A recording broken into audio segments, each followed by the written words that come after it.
வணக்கம். நான் இசைராஜத்தவர் பேசுகிறேன், தூத்துக்குடியிலிருந்து பிஎம்டி சார்பாக. இன்று திருநெல்வேலியில்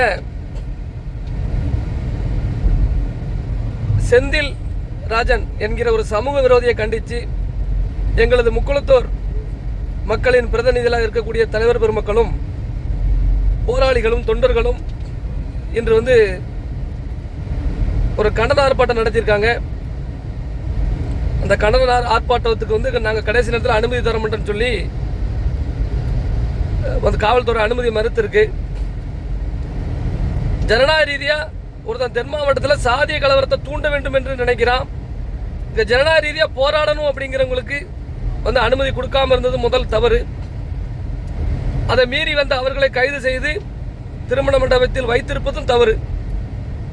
ஏற்கனவே எங்கள் மக்கள் அந்த செந்தில் ராஜங்கிறவன் பேசுனதுனால கடுமையான ஒரு மன அழுத்தத்தில் கோபத்தில் இருக்காங்க அப்படிங்கிறத அரசாங்கம் உணர வேண்டும். அந்த குற்றவாளியை கைது செய்வதை விட்டுவிட்டு ஜனநாயக ரீதியாக போராடுவர்களை கைது செய்வது என்பது ஏற்றுக்கொள்ள முடியாத ஒன்று. இது எந்த சாதியிலையும் நடந்த மாதிரி தெரியல. குறிப்பாக எங்கள் முக்குளத்தூரில் மட்டும்தான் இப்படிலாம்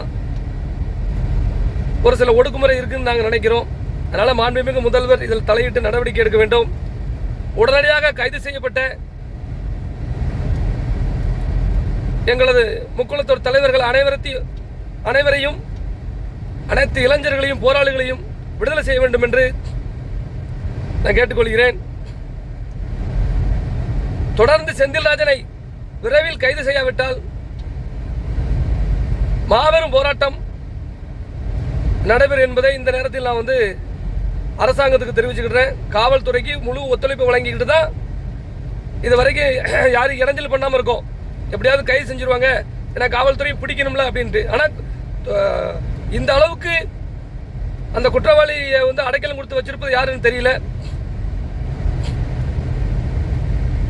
உடனடியாக திருநெல்வேலி காவல்துறை, மாநகர காவல்துறை அந்த குற்றவாளியை கைது செய்து நடவடிக்கை எடுக்க வேண்டும் என்று நான் கேட்டுக்கொள்கிறேன்.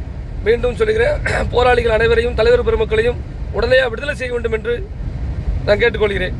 நன்றி.